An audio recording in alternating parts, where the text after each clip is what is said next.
PPRA, Public Procurement Regulatory Authority Service Charter.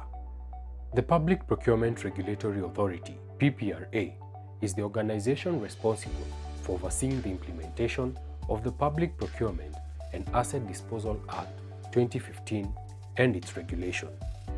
The authority is established under Section 8, Article 1 of the Public Procurement and Disposal Act 2015 and is charged with monitoring, assessing, and reviewing the public procurement and asset disposal system to ensure that they respect the national values and other provisions of the Constitution.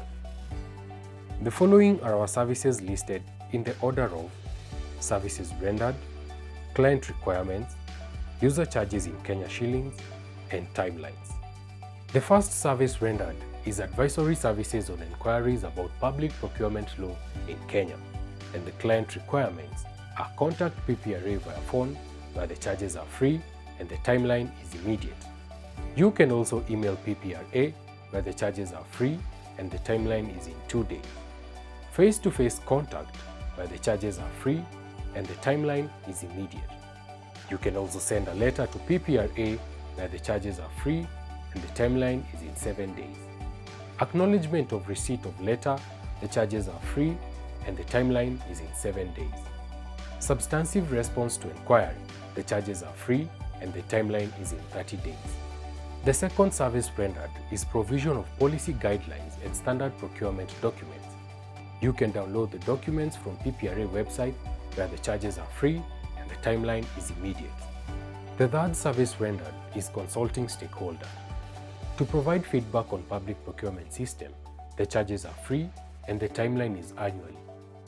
For full participation and cooperation, the charges are free and the timeline is as scheduled by PPRA. The fourth service rendered is carrying out procurement investigation. For disclosure of information, the charges are free and the timeline is in 9 months. For customer complaints, the charges are free and the timeline is in 9 months. For agency requests, the charges are free and the timeline is in 9 months. The fifth service rendered is reviewing of the public procurement complaints and appeals. To request for review by filing Form RB1 within 14 days of occurrence of the breach before award or notification of the award, the charges are 25,000 to 255,000 and the timeline is in 21 days. The sixth service rendered is provision of review board decision. The client can make a formal request and the charges is a minimum of 1,000 shillings and the timeline is 1 day.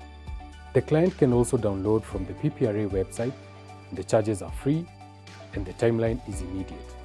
The seventh service rendered is review of debarment requests.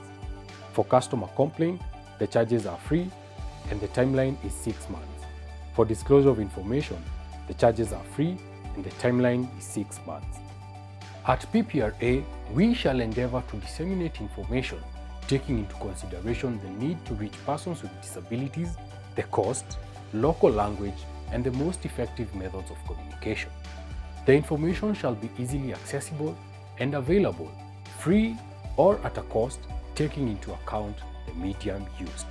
Any service that does not conform to the above standards or any officer who does not live up to commitment to courtesy and excellence in service delivery should be reported to Director General Public Procurement Regulatory Authority or Commission Secretary, Commission on Administrative Justice.